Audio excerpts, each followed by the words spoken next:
오늘 주시는 하나님 말씀은 이사야 11장 1절에서 9절 말씀입니다.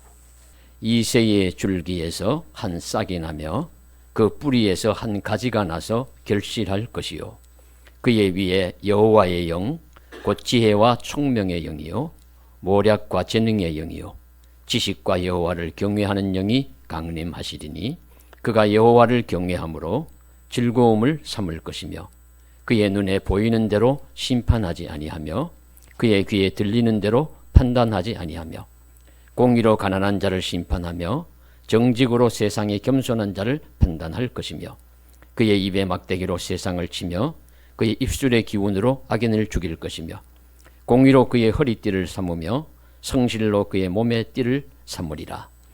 그때의 이리가 어린 양과 함께 살며 표범이 어린 염소와 함께 누우며 송아지와 어린 사자와 살찐 짐승이 함께 있어 어린 아이에게 끌리며 암소와 곰이 함께 먹으며 그것들이 새끼가 함께 엎드리며 사자가 소처럼 풀을 먹을 것이며 젖먹는 아이가 독사의 구멍에서 장난하며 젖된 어린아이가 독사의 굴에 손을 넣을 것이라.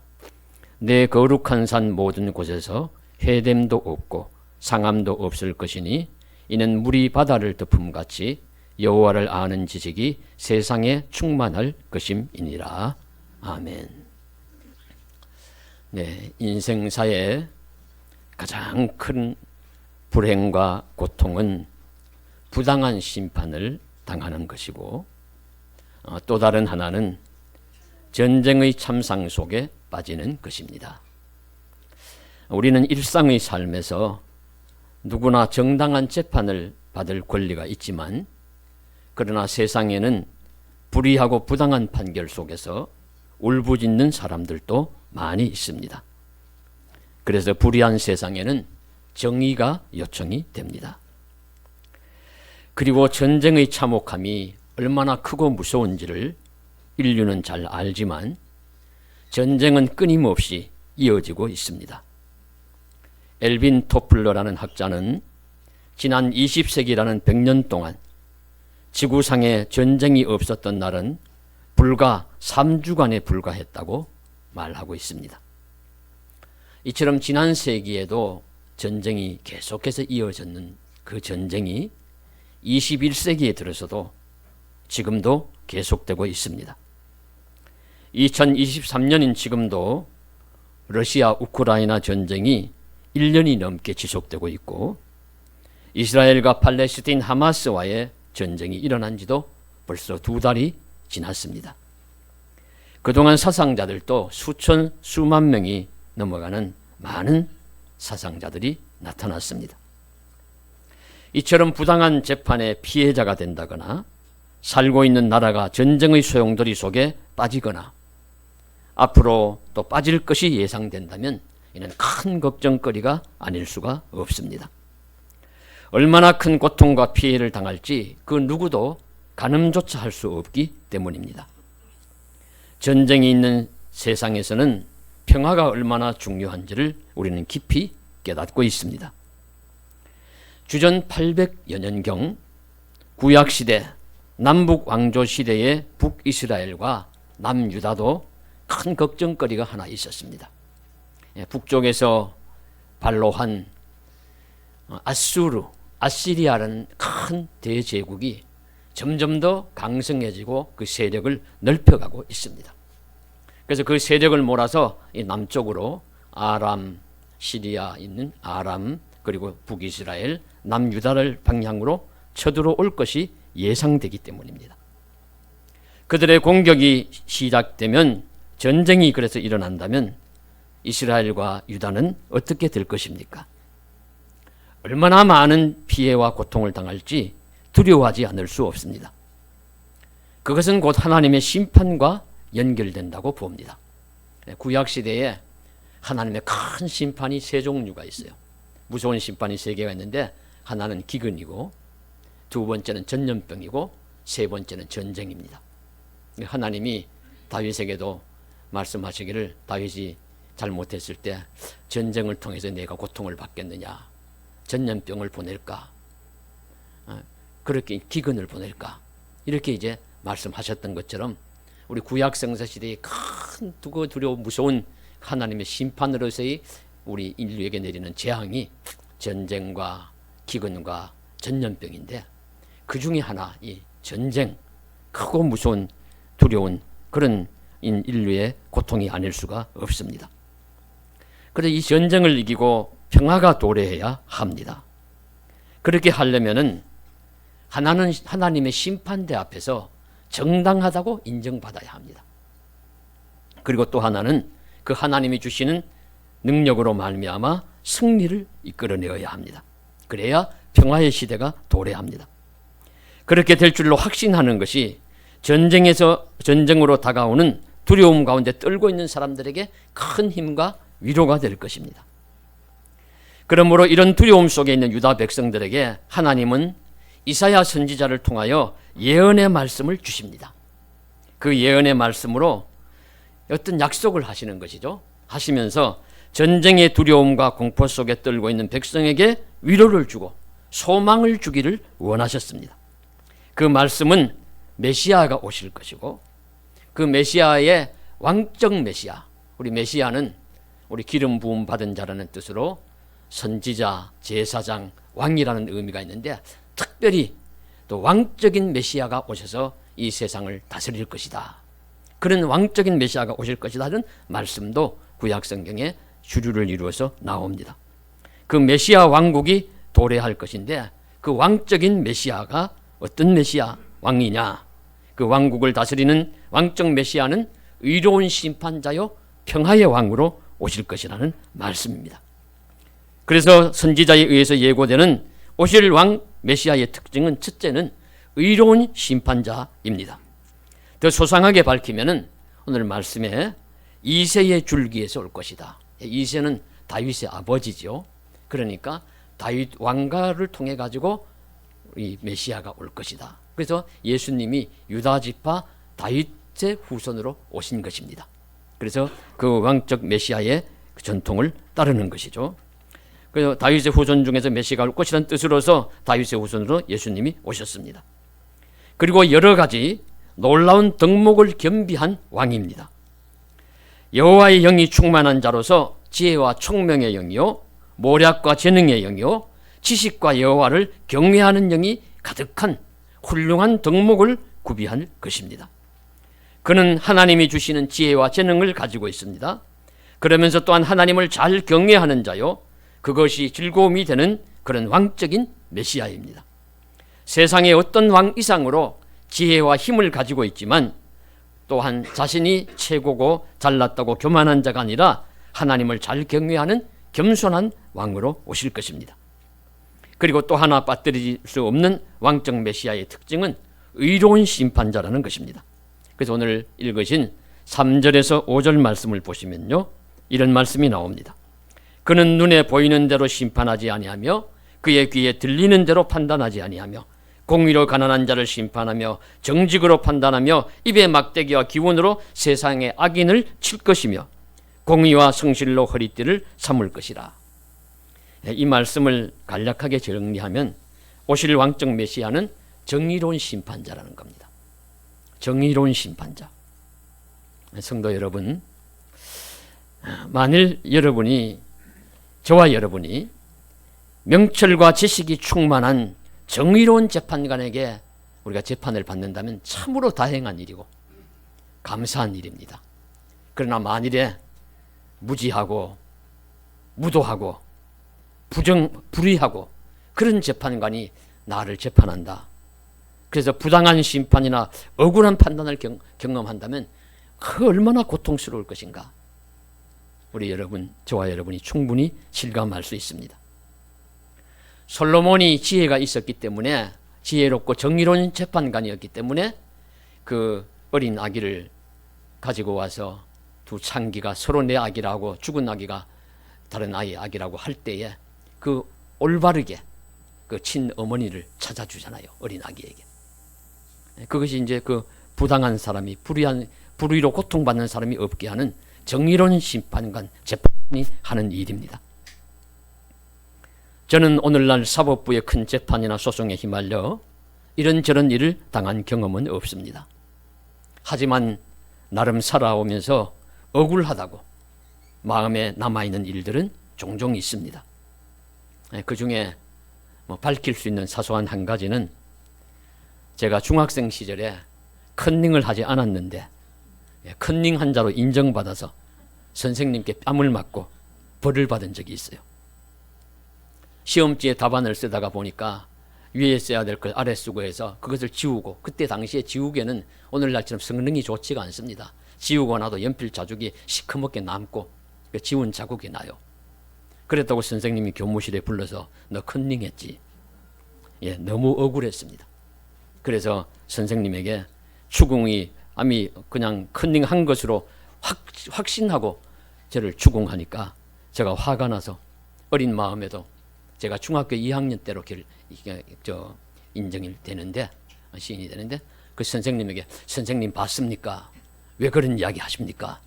대어 들었더니 돌아오는 것은 뺨만 돌아왔습니다. 그래서 뺨만 맞고 너무 원통하고 억울해서 닭똥 같은 눈물을 뚝뚝 흘렸던 기억이 납니다. 수십 년이 지난 지금도 잊지 못해요. 큰 시험도 아니고 중학교의 중간고사 정도의 작은 일에도 그런데 하물며 큰 사건에 휘말리고 부당한 판결을 받았다면 얼마나 억울하고 눈물 날 일입니까? 여러분, 나봇의 포도원 사건을 기억하시잖아요. 나봇이라는 자가 조상이 물려준 땅이기 때문에 포도원을 그 왕이 명령해도 팔지 않겠다, 주지 않겠다고 했다고 그 왕의 아내인 이세벨 왕비가 그냥 화가 나가지고 괴략을 꾸며가지고 사람들에게 이 나봇을 높은 자리에 억지로 올리게 하고, 나봇이 그 부당한 일을, 불의한 일을 했다고 모함을 하고 사람들을 동원해서 돌로 쳐서 죽이고 맙니다. 그리고는 그 포도원을 그냥 빼앗아요. 이렇게 죽어간 억울한 나봇은 얼마나 원통하겠습니까? 그런 부분을 하나님은 보시고 계시는 것이죠. 당신의 이세벨인 권력자는 얼마나 악합니까? 불의하고. 신약의 세례 요한은 당시의 헤롯 왕의 행실이 옳지 못하다고 지적했다고 해서 그 감옥에 갇혔다가 또 억울하게 결국 죽임을 당합니다. 예수님도 당시의 유대인들의 거짓 송사와 성전 권력자들인 사두개인이나 정치 권력인 공회의 부당한 여론몰이와 자신의 출세와 야망에 눈먼 총독 빌라도에 의해서 부당한 판결의 희생자가 되었습니다. 다 드러나지 않지만 역사에는 얼마나 많은 불의하고 부당한 판결의 희생자가 많겠습니까?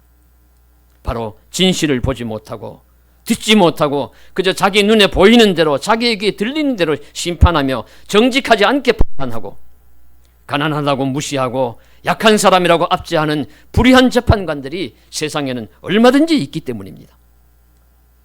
그러면 하나님이 보내실 메시아인 심판자는 어떠합니까? 이러한 불의한 재판관이 아닙니다. 오늘 말씀처럼 진실하며 정의로운 심판자이십니다. 이 말씀에서 예고하는 메시아이신 예수님은 처음 오셨을 때는 연한 순처럼 연약하게 사시어 불의한 심판자의 희생양처럼 되시었지만 후일 이 세상에 다시 오실 때는 진실하고 정의로운 심판자로 오실 것입니다. 그분은 세상과 사람을 공의롭게 판단하실 것입니다. 각종 송사들을 정확히 보시고 진실하게 판단하실 것입니다. 사랑하는 성도 여러분, 우리의 소망은 여기에 있습니다. 정의롭지 못한 판결에 울고 계시는 분이 계십니까? 부당한 판단 속에서 고통받고 있는 분이 계십니까? 하나님이 보내실 메시아 예수님은 의로우신 심판자로 오시어 공정하게 심판하시어 우리 눈에서 눈물을 닦아주실 것입니다. 의롭고 진실한 재판장이 되신 우리 주님의 판결이 있을 것입니다. 우리는 이 소망과 위로의 말씀을 오늘 성탄절에도 듣고 힘과 용기를 가지고 우리에게 주어진 인생길을 잘 걸어갈 수 있기를 간절히 소망합니다. 둘째는 하나님이 보내실 메시아는 평화의 왕으로 오실 것입니다. 세상의 왕은 힘이 있는 자입니다. 왕은 자신의 힘으로 다스리는 세상을 억압할 수도 있고 평화로운 통치도 할 수 있습니다. 그래 왕이 평화로운 통치를 하려고 참 넓은 마음을 가지고 깨끗한 통치를 하면서 평화로 다스리면 세상 사람들은, 그 나라의 국민들은 평화를 누립니다. 안정감이 있게.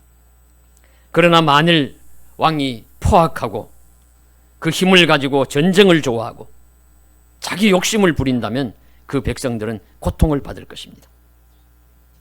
그러나 오실 의로운 왕 메시아는 평화를 사랑하는 왕입니다. 그분이 오시면 평화롭고 행복한 세상이 될 것입니다. 그 모습을 선지자 이사야를 통해서 이렇게 그리고 있습니다. 약육강식이 지배하는 세상이 아니라는 것이죠. 그런 동물 세계와 같지 않다. 본능에 의해서 살아가는 동물들까지도 서로 도로무에 살아가는 세계가 될 것이라고 말씀합니다. 먹이사슬의 포식자와 피식자가 함께 살아가는 세상, 육식동물과 초식동물이 함께 살아가는 세상, 누구에게나 안식과 평화가 보장된 나라가 될 것입니다. 바로 오늘 말씀 보시면 이리와 어린 양이 함께 살며 표범이 어린 염소와 함께 누우며 송아지와 어린 사자와 살찐 짐승이 있어 어린 아이에게 끌리며, 그리고 뒤에 말씀 보시면은 사자가 소처럼 풀을 먹고 젖먹는 아이가 독사의 구멍에 상난하며 독사의 굴에 손을 넣어도 해를 당하지 않는 그런 평화의 세계 올 것이다. 메시아의 왕적, 메시아가 왕으로 다스리는 세계는 그런 세계입니다.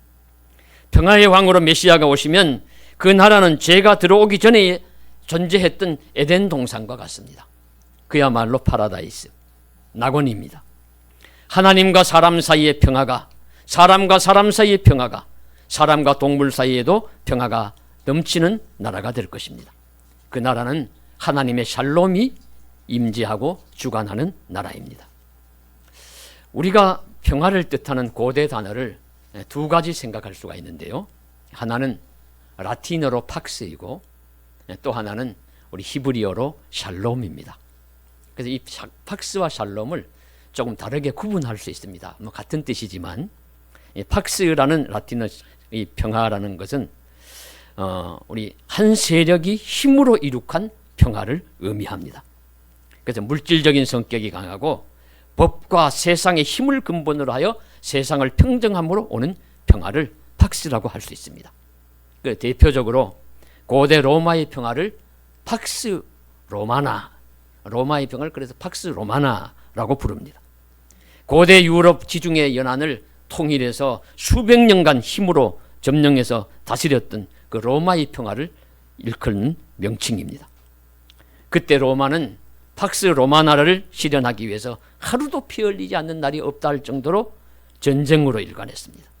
다른 국가를 침략하고 폐허로 만들고 로마군이 지나가는 자리는 피바람이 일고 영토에 쓰러진 사람들이 질비하고 많은 가난과 병과 눈물과 탄식과 고통이 있었습니다. 죽음이 있었습니다. 로마가 이룬 평화는 전쟁으로 무기와 피로 이룬 평화였고 그 로마는 결국 또한 무기와 피와 물질적인 의해서 망하고 맙니다. 그러나 샬롬은 의미가 다릅니다. 역시 평화와 화평을 의미하지만 힘으로 이루는 평화가 아니라 하나님의 사랑과 희생을 통하여 온전함을 이루는 평화를 의미합니다. 전쟁과 침략을 통하여 이루는 평화가 아니라 내 것을 나누어 주면서 온전함을 이루는 샬롬의 평화입니다. 바로 오늘 본문 말씀과 같은 상태, 샬롬의 평화입니다. 침략을 통해서 힘과 피로 인한 승리자가 부르는 노래가 아니라 이런 반쪽 평화가 아니라 모두가 함께 행복한 노래를 부르는 사자 같은 동물도 토끼 같은 또 소 같은 그런 동물도 함께 풀을 먹고 서로 다정하게 지내는 상징적인 표현이죠. 그런 평화가 임재하는 샬롬의 평화, 바로 메시아가 주시는 평화입니다. 하나님이 예고하신 메시아의 나라는 평화의 왕이 다스리는 샬롬의 왕국입니다. 그래서 오늘 말씀 하나님은 그 나라를 약속하시고 있습니다. 그래서 예수님이 태어나실 때 천사들이 축하하면서 부른 찬송이 무엇입니까? 하늘에는 하나님께 영광이요 땅에서는 기뻐하심을 입은 사람들 중에 평화로다. 평화로다. 메시아 예수님은 이 세상의 평화의 왕으로 오신 것입니다. 그래서 성탄은 무엇보다도 평화의 날이 되어야 합니다. 싸움과 전쟁도 그치고 모략과 원망도 뒤로 하고 미움과 질시도 다 제쳐놓고 오직 샬롬의 평화가 넘쳐나는 날이 되어야 합니다. 시인 정호성 씨는 이런 이야기를 하나 하는 것을 읽어보았는데요. 그가 어린 시절에 가장 좋아하고 해마다 기다리는 것이 성탄절이었대요. 왜냐하면 새벽송 도는 것이 너무 기쁘고 즐거웠어요. 그래서 자정이 넘어서 드리는 하는 새벽송이 좋았고 겨울이 오면 그날을 기다리는 설레임으로 가득했다고 합니다. 근데 그러다가 그가 이제 군대를 갔어요. 네, 그래 믿음의 사람이니까 군종 사병이 되었는데 한 번은 오신 군목이 이번에 새벽송을 돌면 어떻겠느냐.